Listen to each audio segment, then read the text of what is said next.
அது மாதிரி ஒரு ஆற்றல் மிகு ஒரு இரும்பு பெண்மணியை தான் அம்மா இருந்திருக்காங்க.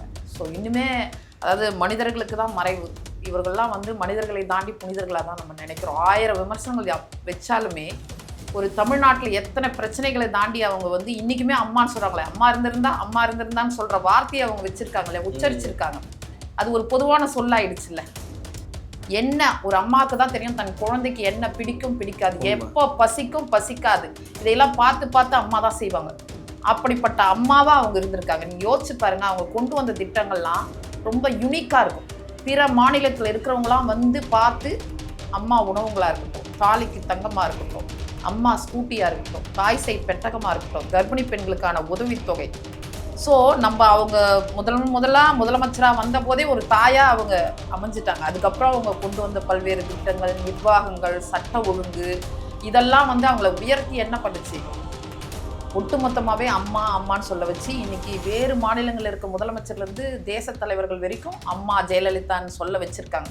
ஏன் 1000 விமர்சனங்கள் வச்சு இன்னைக்கு திமுகவே அம்மையார் ஜெயலலிதான்னு தானே சொல்கிறாங்க. அவங்க சொல்லும் போது எத்தனை கைத்தட்டல்.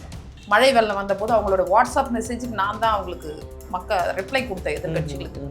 அதாவது ஒரு முறை தான் பார்க்குறாங்க, அந்த ஒரு முறையில் அவங்கக்கிட்ட என்ன திறமை இருக்குன்னு ஐடென்டிஃபை பண்ணிடுவாங்க. அது மாதிரி நான் ஒரு சின்ன எக்ஸாம்பிள், அது மாதிரி ஒட்டுமொத்த தமிழ்நாட்டில் ஒவ்வொருத்தருக்கும் ஒரு திறமையை கண்டுபிடிச்சி அவங்கள கொண்டு வந்து கடைக்கோடியில் இருந்தாலும் அவங்களுக்கு ஒரு பொறுப்பு கொடுத்து பயிற்சி கொடுத்து அழகு பார்த்து உச்சத்தில் உட்கார வச்ச ஒரு ஒப்பற்ற தலைவி. ஸோ அவங்கள பார்த்திங்கன்னா ஒரு இலகிய மனசு.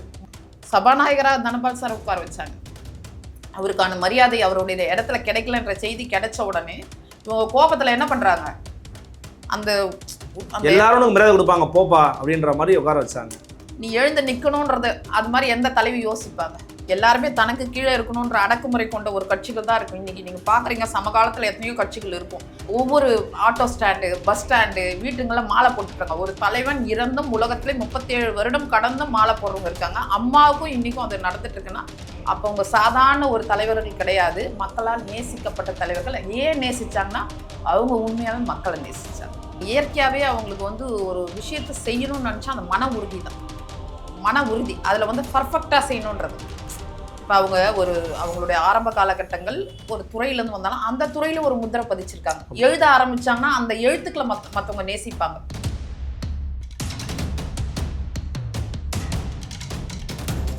நலம் தரும் நல்லார் சித்த மருத்துவமனை இதய நோய், சர்க்கரை நோய், பக்கவாதம், சிறுநீரக பிரச்சனை, தண்டுவடம் மற்றும் மூட்டு பிரச்சனைகளுக்கு மிகச்சிறந்த மருத்துவமனை. கிருஷ்ணகிரி, சென்னை மற்றும் மதுரை. தொடர்புக்கு 8807666117 மற்றும் 8807666118. Nimati Property Management. Contact 7667008999. அன்னை பர்னிச்சர்ஸ், அன்னை திருமண சீர்வரிசை பொருட்கள், டிவி, ஃப்ரிட்ஜ், வாஷிங் மெஷின் உள்ளிட்ட 200க்கும் மேற்பட்ட பொருட்கள் அடங்கிய திருமண சீர்வரிசை ரூபாய் 99,000 மட்டுமே. தமிழகம் முழுவதும் இலவச டோர் டெலிவரி. தொடர்புக்கு 7550014440 9345044044. ஃபோர்த் ஸ்டேட் தமிழ் நேயர்களுக்கு அருள்மொழிவர்மனின் அன்பார்ந்த வணக்கங்கள். இது உங்கள் ஃபோர்த் ஸ்டேட் தமிழ் வழங்கும் பெருதலும் பெருதுக நிகழ்ச்சி. இன்றைக்கு நம்மோடு மீண்டும் இணைக்கிறார் அஇஅதிமுகவினுடைய செய்தி தொடர்பாளரும் வழக்கறிஞருமான மரியாதைக்குரிய திருமிகு சிவசங்கரி அவர்கள். வணக்கம். வணக்கம் அருண், எப்படி இருக்கீங்க? நல்லா இருக்காரு. மிக்க மகிழ்ச்சிக்காக உங்களை மீட் பண்ணதில். ரொம்ப ஒரு முக்கியமான ஒரு நாள், டிசம்பர் 5 அம்மையார் ஜெயலலிதா அவருடைய மறைவு தினம். இன்றைக்கும் வந்து பார்த்திங்கன்னா அவங்க சட்டமன்றத்தில் சொன்ன ஒரு வார்த்தை, ஒரு வசனம் ஞாபகம் இருக்குது. நான் இல்லைன்னா கூட இந்த இயக்கம், இந்த கட்சி அப்படிங்கிறது இன்னும் 100 ஆண்டுகளுக்கு வந்து பயணிக்கும். தமிழ்நாட்டில் திமுக அதிமுக அப்படிங்கிற அரசியல் தான், இந்த இருதுருவ அரசியல் தான் இன்னும் வரைக்கும் ஒரு 70 ஆண்டு கால தமிழ்நாடு அரசியலாக இருக்கிறது. ஒரு அஇஅதிமுகவுடைய ஒரு அடிப்படை தொண்டராக, ஒரு முக்கியமான ஒரு பொறுப்பில் இருக்கிற ஒரு நபராக அம்மையார் ஜெயலலிதாவை இன்னைக்கு எங்கெல்லாம் மிஸ் பண்ணுறீங்க நீங்கள்? எல்லா நேரத்துலையுமே மிஸ் பண்ணுறோம். ஆனால் மிஸ் பண்ணுறதை தாண்டி இன்னுமே அவங்க எங்கள் கூட இருக்கிறதா தான் நினைக்கிறோம். அவங்களுடைய திட்டங்கள், சாதனைகள், அவங்க ஒரு வழிகாட்டியாக இருந்திருக்காங்க. எங்களை மாதிரி தொண்டர்களுக்கு, பெண்களுக்கு மட்டுமல்ல, ஒட்டுமொத்த தமிழ்நாட்டுக்கு வழிகாட்டியாக இருந்திருக்காங்க. தமிழ்நாட்டு நிர்வாகத்துக்கு வழிகாட்டியாக இருந்திருக்காங்க. எடுத்துக்காட்டாக இருந்திருக்காங்க. அன்னை தெரசாலேருந்து உலக தலைவர்கள் வரைக்கும் வீடு தேடி வந்து பார்த்த ஒரு ஒப்பற்ற தலைவின்னு சொல்லலாம். அம்மானாவே ஆளுமை தான், அம்மானாவே அதிசயம்தான். அது மாதிரி ஒரு ஆற்றல் மிகு ஒரு இரும்பு பெண்மணியை தான் அம்மா இருந்திருக்காங்க. ஸோ இன்னுமே அதாவது மனிதர்களுக்கு தான் மறைவு. இவர்கள்லாம் வந்து மனிதர்களை தாண்டி புனிதர்களாக தான் நம்ம நினைக்கிறோம். 1000 விமர்சனங்கள் வச்சாலுமே ஒரு தமிழ்நாட்டில் எத்தனை பிரச்சனைகளை தாண்டி அவங்க வந்து இன்னைக்குமே அம்மான்னு சொல்றாங்களே, அம்மா இருந்திருந்தான்னு சொல்ற வார்த்தையை அவங்க வச்சிருக்காங்களே, உச்சரிச்சிருக்காங்க. அது ஒரு பொதுவான சொல்லாயிடுச்சுல்ல. அம்மான்றதுன்னா தாய்மை. தன்னுடைய குழந்தைக்கு என்ன வேணும்னு பார்த்து பார்த்து செய்கிறது தான் அம்மா. அப்படிப்பட்ட ஒரு அம்மான்னு சொல்ல வச்சு தமிழ்நாட்டு மக்களுக்கு, முக்கியமாக பெண்களுக்கு, என்ன ஒரு அம்மாவுக்கு தான் தெரியும் தன் குழந்தைக்கு என்ன பிடிக்கும் பிடிக்காது, எப்போ பசிக்கும் பசிக்காது, இதையெல்லாம் பார்த்து பார்த்து அம்மா தான் செய்வாங்க. அப்படிப்பட்ட அம்மாவாக அவங்க இருந்திருக்காங்க. நீங்கள் யோசிச்சு பாருங்க, அவங்க கொண்டு வந்த திட்டங்கள்லாம் ரொம்ப யூனிக்காக இருக்கும். பிற மாநிலத்தில் இருக்கிறவங்களாம் வந்து பார்த்து அம்மா உணவுங்களாக இருக்கட்டும், தாலிக்கு தங்கமாக இருக்கட்டும், அம்மா ஸ்கூட்டியாக இருக்கட்டும், தாய் செய் பெட்டகமாக இருக்கட்டும், கர்ப்பிணி பெண்களுக்கான உதவித்தொகை, கிராமப்புற பெண்களுக்கு விலையில்லா ஆடு மாடு. ஏன்னா அங்கே இருக்கிறவங்களுக்கு அதுதான் என்ன பொருளாதாரத்தை மேம்படுத்தும். அதில் வந்து ஒரு கல்ல 2 மாங்காய், வெண்மை புரட்சி, பால் அதிகமாக உற்பத்தி ஆகும். இன்னொரு வகையில் அவங்களுக்கு பொருளாதாரம் முன்னேற்றம். இங்கே இருக்கிறவங்களுக்கு அம்மா ஸ்கூட்டி, மகளிர் சுய உதவி குழுக்கள், 1 கோடி உறுப்பினர்கள் கொண்ட 9 லட்சம் அம்மா இருந்த போது. அப்போ அதுக்கப்புறம் எடப்பாடியார் அது அதிகமாச்சு, 11 லட்சம் ஆச்சு. ஸோ இப்படி பெண் கமாண்டர்கள், காவல் நிலையங்கள் எல்லாத்த தாண்டி என் மனசை பாதிச்சது வந்து, அப்போ நான் ரொம்ப சின்ன வயசு தான், ஸ்கூல் தான் படிச்சுட்டு இருக்கேன், தொட்டில் குழந்தை திட்டம். ஆமாம், உண்மையிலேயே அது ஒரு மெஸ்மரைசிங்கான அது யார் யோசிச்சிருப்பாங்க? நீங்கள் ஓசூர், கிருஷ்ணகிரிலாம் பெண் சிசு கொலை நடந்துட்டு இருந்துச்சு. அந்த பெண் சிசு கொலை வந்து அவங்க ஆட்சிக்கு அமைஞ்சு முதலமைச்சரான உடனே அதை தடுக்கணும், அதிகமாக கள்ளிப்பால் கொடுத்து நெல் மணிகள் கொடுத்து போது அவங்க யோசிச்சு பாருங்க, நம்ம என்ன மாதிரி ஒரு திட்டம் அது, தொட்டில் குழந்தை திட்டத்தை கொண்டு வந்தாங்க. அன்றைக்கி சமூக நலத்துறை அமைச்சர் வளர்மதி அவர்கள் மூலமாக தான் தொடங்கப்பட்டது. பல்வேறு குழந்தைகள் அந்த தொட்டில் குழந்தை திட்டத்தின் மூலமாக வந்து இன்னைக்கு பெரிய பெரிய பதவியில் இருக்காங்க.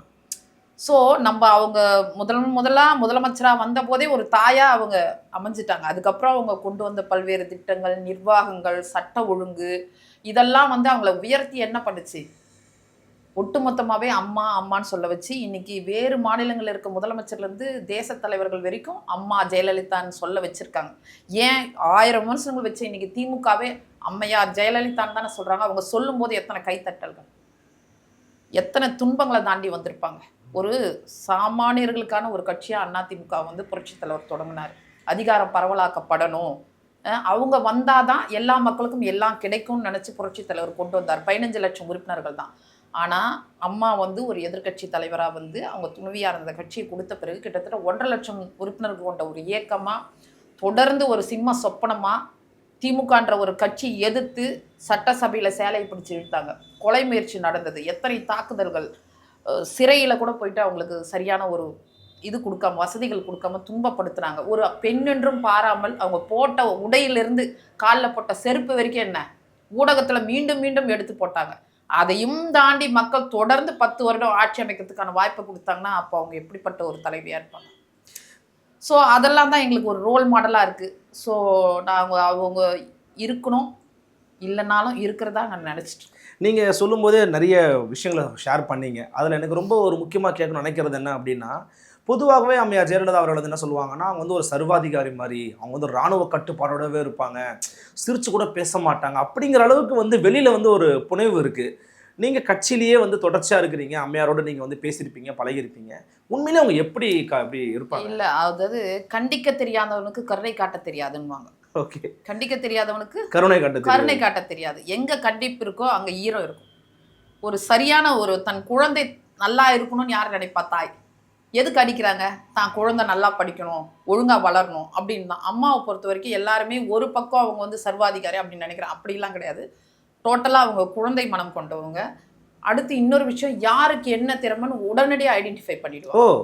உடனடியாக அவங்கக்கிட்ட இருக்க அந்த யூனிக் ஒரு பேச்சாற்றலாம் உடனே ஐடென்டிஃபை பண்ணுவாங்க, எழுத்தாற்றலாம் ஐடென்டிஃபை, அவங்க எங்கே இருந்தாலும் கொண்டு வந்து இந்த இயக்கத்துக்கு பயன்படுத்திக்கணும் அப்படின்னு நினைக்கக்கூடியவங்க. இப்போ நான் வந்து ஒரு வழக்கறிஞர் பிரிவில் அப்போ ஜூனியராக தான் இருந்தேன். நான் தான் சொன்னேன், அம்மா அப்படி அந்த தொட்டில் பள்ளி பருவம் தான். அதுக்கப்புறம் தான் என்னோடய கெரியர் ஸ்டார்ட் ஆகுது. அப்போ என்ன அந்த ஜெயா டிவிக்கு அனுப்புவாங்க. அதை இன்னுமே நான் பெருமையாக நினைக்கிறேன். ஏன்னா அந்த காலகட்டத்தில் யாருமே இப்போ ஊடகத்தில் பேச முடியாது. ஒரு குறிப்பிட்ட சேக்கு தமிழரசன் அவர்கள், தனியரசு, ஷேக் தாவூது, சங்கர்தாஸ் அவர்கள் போன்றவர்கள்லாம் வந்து அப்போ பேசிட்டு இருப்பாங்க. ஆவடிக்குமார் போன்ற ஒரு குறிப்பிட்ட குரலார் கோபிநாதன் அவர்கள்லாம் வந்து ஒரு குறிப்பிட்ட ஒரு 5-6 பேர் தான் வந்து அந்த நேரத்தில் வந்து பேச முடியும். அந்த நேரத்தில் எனக்கு வாய்ப்பு கிடைச்சி நான் பேசுகிறேன். அதை பார்த்த உடனே எனக்கு திரும்ப ஒரு வாய்ப்பு, என்னடா இவங்க ஒரு வாரத்துக்குலாம் திரும்ப கூப்பிட்றாங்க, அது காங்கிரஸ் திமுக கூட்டணி இல்லை, அம்மாவுக்கு அந்த ஆவேசமாக பேசுகிறவங்களை கண்டா பிடிக்கணும். அப்போ எவ்வளோ நுணுக்கமாக கவனிக்கிறாங்க. உடனே அந்த வாய்ப்பு அப்புறம் அவங்க வந்து சேமநல நிதி 2வது தடவை அவங்க வெற்றி பெற்று வந்த உடனே அந்த சேமநல நிதிக்கு என்னதான் கூப்பிட்டு அதுக்கு பாராட்டு தெரிவிக்க வச்சாங்க. மழை வெள்ளம் வந்தபோது அவங்களோட வாட்ஸ்அப் மெசேஜுக்கு நான் தான் அவங்களுக்கு ரிப்ளை கொடுத்தேன் எதிர்கட்சிகளுக்கு.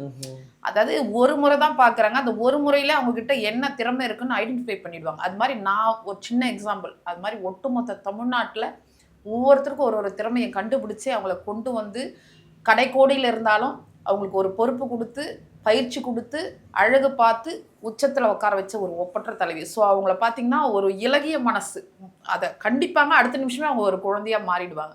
ஒரு நடவடிக்கை எடுக்கணும், ஒரு தாயா நடவடிக்கை, எப்படி ஒரு தாய் ஒரு தட்டிட்டு உடனே சாப்பாடை எடுத்து தான் குழந்தைக்கு பசிக்க கூடாதுன்னு ஊட்டுவாங்க பாருங்க, அந்த மாதிரி அவங்க ஒரு குணம்.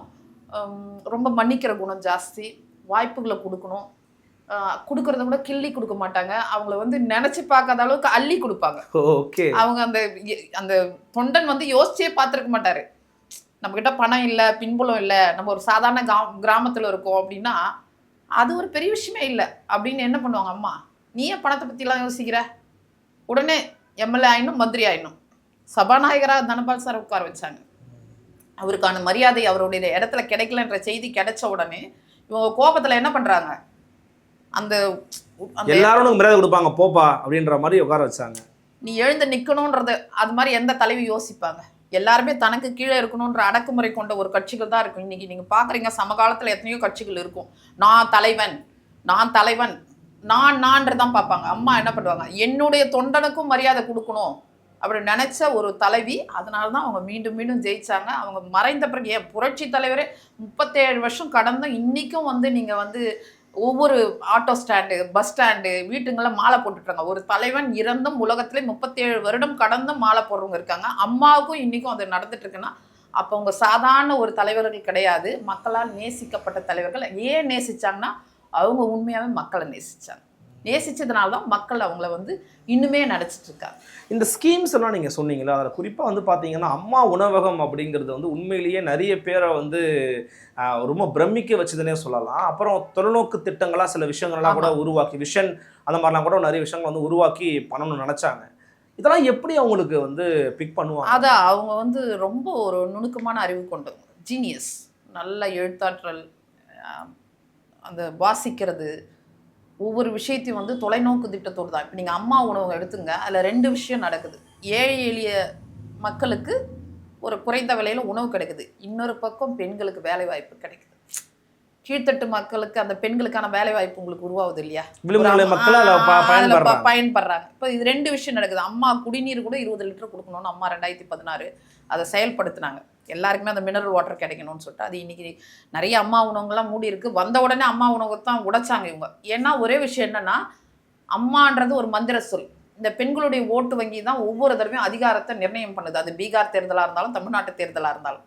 அப்போ அந்த அம்மான்ற அடையாளத்தை மறைக்கணுன்றது தான் தாலிக்கு தக்கத்தை நிறுத்தினாங்க. அம்மா உணவுகள் மூடப்பட்டிருக்கு, ஒப்புக்கு சப்பான்னு நடத்துறாங்க, அது லாஸ்ட்ல போதுன்றாங்க மேயர் பிரியா. புரியுதுங்களா? அப்போ நீங்க வந்து இன்னைக்கு திட்டம் 9 லட்சம் வரைக்கும் கடன் வாங்குறீங்க, ஆனா மக்களுக்கு என்ன செஞ்சீங்கன்னு ஒன்றும் இல்லை. இன்னி கூட சென்னை தத்தளிச்சிட்டு இருக்கு. இப்படி நம்ம சொல்லிட்டே போகலாம். ஆனா அவங்க எந்த காலகட்டத்திலேயே எடப்பாடியாரே கொரோனா காலகட்டத்தில் 9 லட்சம் உணவு வந்து அம்மா உணவகத்தின் மூலமா கொடுத்தாரு. அதுதான் அன்னைக்கு வந்து ஒரு அக்ஷய பாத்திரமா இருந்துச்சு. எது அம்மா உணவு கொரோனா காலத்துல அக்ஷய பாத்திரம். நிறைய பேருக்கு உடனே பேச நிறைய பேர் நான் அம்மா உணவகத்துல வாங்கி சாப்பிட்றேன்னு தான் சொல்லிடுறாங்க. அவ்வளவு தரத்தோடு இருந்துச்சு. இன்னைக்கு தரமும் குறைஞ்சிடுச்சு, எல்லாமே முடிஞ்சிருச்சு. அதுதான் ஒரு லீடர் எனக்கானதை பார்க்க மாட்டாங்க, மக்களுக்கானதை பார்ப்பாங்க. நான் பார்த்துருக்கேன். நான் வந்து யூபிஎஸ்சிக்கு ப்ரிப்பேர் பண்ணுற பசங்க கூடலாம் நான் பழகியிருக்கேன். அப்போ அண்ணா நகர் போன்ற சைட்லலாம் வந்து படிப்பாங்க. ஊர்லேருந்து நிறைய பேர் வந்து படிப்பாங்க. அப்போ வந்து அவங்க டக்குன்னு போயிட்டு மதிய உணவு ஏன்னா அவங்க தங்கி படிப்பாங்கன்னா அவங்களுக்கு அதுக்கே செலவு ரொம்ப அதிகமாக இருக்கும். காலை உணவு மதிய உணவுலாம் ரொம்ப கம்மியான செலவு தான், எப்படி அதை மாதிரி பண்ணுறீங்க? இல்லை பக்கத்தில் அம்மா உணவகம் இருக்குது, போவோம் 2 இட்லி சாப்பிடுவோம், மதிய சாம்பார் சாதம் சாப்பிடுவோம், ரொம்ப சிம்பிளாக முடிஞ்சிடும், எங்களுக்கு பெரிய சிக்கல் கிடையாதுன்னுவாங்க. அப்படி அதில் படித்து ஐஏஎஸ் ஆனவங்க நிறைய பேர். அதுதான் நான் சொல்றேன். இப்போ தொட்டில் குழந்தை திட்டத்தின் மூலமா கூட பெரிய லெவலில் இருக்காங்க. ஏன் தாலிக்கு தங்க எவ்வளோ பெரிய விஷயம். 1 பவுன் நகை பட்டதாரிகளாக இருந்தால் 1 லட்சம், +2 இருந்தால் 50,000 1 பவுன் நகை கொடுத்தாங்க. அதெல்லாம் ரொம்ப முக்கியமான விஷயம். கர்ப்பிணி பெண்களுக்கு 18,000. இன்னொன்று, நீங்கள் வந்து பட்டதாரியாக இருக்கணும் அப்படின்னு சொன்னதுனாலேயே நிறைய பேர் முழுசா படிப்பாங்க. இடைநிற்றல்ன்றது நின்னு போச்சு. 2016 பிறகு எல்கேஜி யூகேஜி தொடங்கினாங்க அரசு பள்ளியில. இங்கிலீஷ் மீடியம் இருக்கணுன்றதுனால எல்கேஜி யூகேஜி கொண்டாங்க. எல்லாமே லேப்டாப்ல இருந்து கொடுத்தாங்க. 930 கோடி லேப்டாப்காக ஒதுக்குனாங்க. அந்த லேப்டாப் இன்னைக்கு சுத்தமாக லேப்டாப் எப்படி அவங்களுக்கு தோணுச்சு ஆக்சுவலி? அதான் அட்வான்ஸ்டு. இப்போ நீங்கள் உயர்கல்வியே எடுத்தீங்கன்னா அவங்க 32% தான். நாங்கள் 10 வருஷம் 31 நடக்க வேண்டியது எங்கள் ஆட்சி முடியும் போது 54% விட்டுட்டு வந்தோம். கல்விக்கு நிறைய கலை கல்லூரிகளே 101 கலைக்கல்லூரிகள், சட்டக்கல்லூரிகள், 7 சட்டக்கல்லூரிகள், 21 பாலிடெக்னிக். எடப்பாடியார் வந்த பிறகு வேளாண் கல்லூரி, கால்நடை கல்லூரி ஒன்றா இருந்ததா அவர் 4, 5 எல்லாமே மாற்றினாரு. அம்மாவே மிஞ்சிட்டார் அவர்.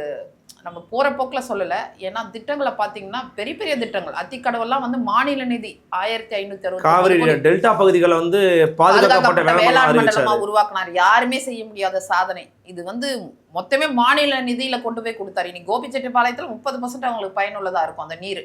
அப்புறம் 100 ஏரி நிரப்பேற்றும் திட்டம், மேட்டூர்லேருந்து வர்ற உபரி நீருக்குன்னு. குடிமராமத்து பணிகள், நீர் மேலாண்மை, அணைகள், சின்ன தடுப்பணைகளே வந்து 1000க்கு வந்து ஒரு 10,000 உருவாக்கணும்னு 1000 கோடி பட்ஜெட்டில் ஒதுக்குனார். அப்படி ஒரு துறையும் பார்த்து அம்மா கூட இருந்ததுனால அதை செஞ்சார். ஸோ அம்மா வந்து அதான் சொல்கிறேன், தலைவர்கள் என்றவங்க எப்படி தெரியுமா, நான் சொல்கிறத நீ கேட்கணுன்றத தலைவரில், உனக்கு என்ன தேவையோ அதை நான் யோசிக்கணுன்றதான் தலைவர்கள். அதை அவங்க மீண்டுமே புரட்சி தலைவரும் அம்மாவும் ப்ரூவ் பண்ணாங்க. அதனால தான் மக்கள் மீண்டும் அவங்களை தேர்ந்தெடுத்தாங்க. அதிகமான ஆண்டுகள் தமிழ்நாட்டை ஆண்ட கட்சி அதிமுக இருக்குன்னா புரட்சி தலைவர் போட்ட விதை அது உருவான போது அதை பாதுகாத்து கொண்டு வந்ததில் அம்மாவுடைய பங்களிப்பு அதிகம். இன்னைக்கு அதன் வழியில் வர எடப்பாடியார் பல்வேறு சோதனைகளுக்கு பிறகும் எங்களை வழி நடத்திட்டு வர்றாங்க. முக்கியமாக உங்களுக்கு அவங்களோட ஏற்பட்ட நிகழ்வுகளை உங்களால் மறக்க முடியாத ஒரு பசுமரத்தாணி போல அது ஞாபகம் இருக்கு தம்பி, எதாவது சொல்லுவீங்க நீங்கள்? அப்படி கிடையாது. அதாவது அவங்கள வந்து அவ்வளோ சீக்கிரத்தில் நம்ம அணுக முடியாது. ஆனால் அணுக முடியலையே தவிர எல்லா வேலையும் நடக்கும். அவங்கள வந்து அணுக முடியாது, ஆனால் எல்லா வேலையுமே நடக்கும். அன்றைக்கி மந்திரிகள் கூட வந்து தேவையான அளவுக்கு தான் பேசுவாங்க. ஸோ தனிப்பட்ட சந்திப்புகள்னு கிடையாது. தலைமை கழகத்தில் வரும்போது நாங்கள் தொலைவில் வந்து பார்க்கறது தான், பார்த்து படுறது. ஆனால் நம்மளோட செயல்பாடுகள் அதையெல்லாம் வந்து கூர்ந்து கவனிக்கக்கூடிய அது உங்களுக்கும் தெரிஞ்சிடும், அட்ரஸ் பண்ணியிருக்காங்க நம்மள வந்து மற்றவங்க சொல்லி தான் நம்மளுக்கு தெரியும். இப்போ நம்ம பேசிட்டு வரோன்னா பாருங்க, ஆக்ரோஷமாக பேசுகிறவங்கள அம்மாவுக்கு பிடிக்கும், என்ன பொறுப்பில் இருக்காங்க, என்ன இருக்கிறாங்க அப்படின்றத விசாரிப்பாங்க. அது அந்த மாதிரி நிகழ்வுகள் தான். ஏன்னா நாங்கள் அப்போ தான் ஒரு ஜூனியராக நாங்கள் ட்ராவல் பண்ணிட்டு வந்த நேரம். ஸோ அதை நானே சில நேரங்களில் நினைப்பேன், ஏன் இந்த மாதிரி ஒரு விஷயம் நடந்திருக்குன்னா, அந்த அம்மா மறைந்தாலும் அந்த அம்மாக்காக பேசணுன்ற ஒரு பதிவாவது கடவுள் அந்த வாய்ப்பை கொடுத்துருக்காருல்ல. ஒரு விஷயம்தான் அருள் நான் நினைக்கிறது, நான் இன்னுமே நம்புறது, நீ எதை உண்மையாக நேசிக்கிறியோ, எதை நோக்கி போகிறையோ, அதில் உன்னை முழுமையாக நீ அர்ப்பணிக்கும் போது இயற்கையோ இறைவனோ, இறைவனை நம்புறவங்களுக்கு இறைவன், இயற்கையை நம்புறவங்களுக்கு இயற்கை, அதற்கான ஒரு சூழல் அது உருவாக்கி. நீ பணத்தை தாண்டி புகழை தாண்டி உனக்கு கொடுக்கப்பட்ட பொறுப்பை உண்மையாக நேசிக்கும் போது அதற்கான ஒரு சூழ்நிலையை இறைவன் உருவாக்கிடுவார். நம்ம ட்ராவல் போயிட்டே இருக்கணும். அப்படிதான் அந்த நான் அவங்க இருக்கும்போது பேசினதை வந்து இன்னுமே நான் பெருமையாக நினைக்கிறேன். இன்றைக்கி நான் வந்து எடப்பாடியார் எனக்கு வந்து 2017 மீண்டும் அந்த பதவி போட்டு செய்தி தொடர்பாளர் பதவி போட்டதுலேருந்து நான் கிட்டத்தட்ட ஒரு 500க்கும் மேற்பட்ட விவாதங்கள் இருக்கும். 1700 தாண்டி இருக்கும். அத்தனை விவாதங்கள் பண்ணாலுமே அம்மா இருக்கும்போது நமக்கு ஒரு இவ்வளோ இதெல்லாம் பண்ணியிருக்கோன்றதை இன்னுமே நான் பெருமையாக நினைக்கிறேன். ஏன்னா ஒரு பெரிய தலைவர் அவங்களுக்காக நம்ம பேசியிருக்கோன்றது. ஏன்னா நான் தான் சொன்னேன், அம்மாவை அணுக முடியாத தவிர அவங்களுடைய செயல்பாடுகள் எல்லாமே வந்து நடந்துகிட்டே இருக்கும். அதாவது உங்களுக்கு புரியுதா, அவங்க எங்கேயோ இருந்தாலும் அவங்க யாருக்கு என்ன திறமை, என்ன டேலண்ட், எந்த முனையில் இருக்கிற ஒன்றிய செயலாளர் கிளை செயலாளர் வரைக்கும் அவங்க கவனத்தில் வச்சுப்பாங்க. நீங்களே சொன்னீங்க அவங்க நிறைய ஸ்ட்ரகிள்ஸை வந்து அவங்க இருக்கும்போது கூட அதை தடுத்து நிப்பாட்டி ஒர்க் பண்ணியிருக்கிறாங்க அப்படின்னு. அந்த ஸ்ட்ரகிள்ஸை ஃபேஸ் பண்ணக்கூடிய கட்ஸ் அவங்களுக்கு எப்படி கிடைச்சக்கும் நீங்கள் நினைக்கிறீங்க? ஏன்னா நீங்கள் சொல்கிறீங்க சேலை எடுத்த விவகாரமாக இருக்கட்டும், அவங்களுக்கு எதிராக தனிப்பட்ட தாக்குதல் தொடுத்ததாக இருக்கட்டும், அவங்கள உருவகேலி பண்ணதாக இருக்கட்டும், நிறைய விஷயங்கள் நடந்திருக்குது. அது எப்படி எதிர்கொண்டாங்கன்னு நினைக்கிறீங்க? அந்த கட்ஸ் எங்கேருந்து கிடைச்சது? இல்லை, அது இயற்கையாகவே அவங்களுக்கு வந்து ஒரு விஷயத்தை செய்யணும்னு நினச்சா அந்த மன உறுதி தான். மன உறுதி அதில் வந்து பர்ஃபெக்டாக செய்யணுன்றது. இப்போ அவங்களுடைய ஆரம்ப காலகட்டங்கள் ஒரு துறையிலேருந்து வந்தாலும் அந்த துறையில் ஒரு முத்திரை பதிச்சிருக்காங்க. எழுத ஆரம்பித்தாங்கன்னா அந்த எழுத்துக்களை மற்றவங்க நேசிப்பாங்க.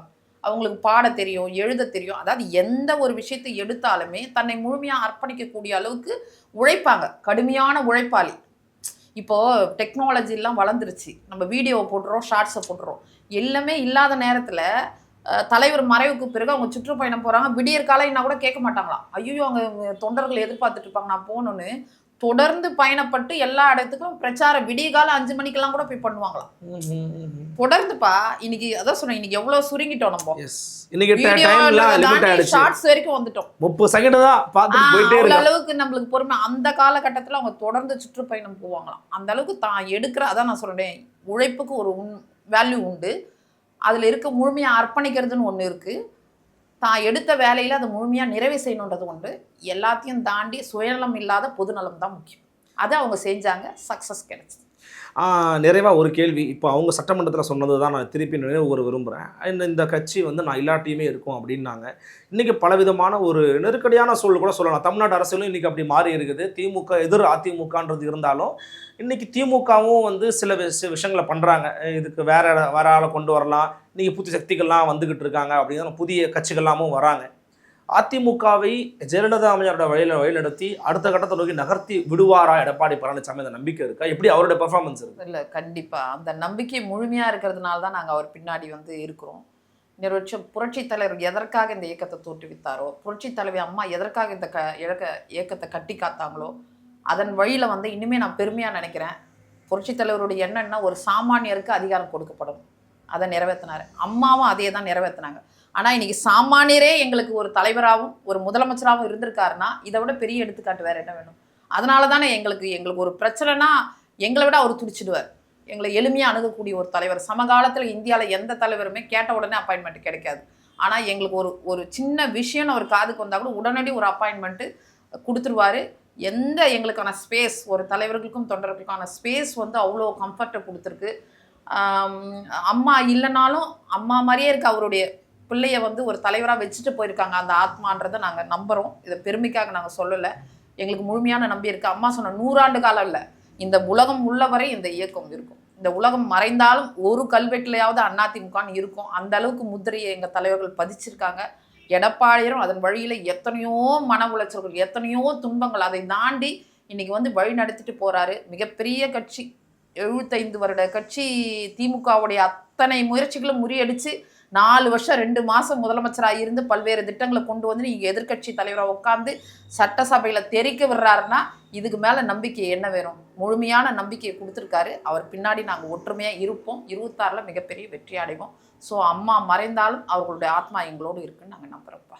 பல விதமான கருத்துக்கள்லாம் அந்த ஜெயலலிதா குறித்து, அவங்களுடைய நினைவுகளை குறித்து பகிர்ந்துக்கிட்டீங்க. தொடர்ச்சியாக உங்களுடைய பயணங்கள் வெற்றியடைய உங்களுடைய மனமார்ந்த வாழ்த்துக்கள். கருத்துக்களுக்கு மிக்க நன்றி. நன்றி. நன்றி. மீண்டும் சந்திக்கலாம். வணக்கம்.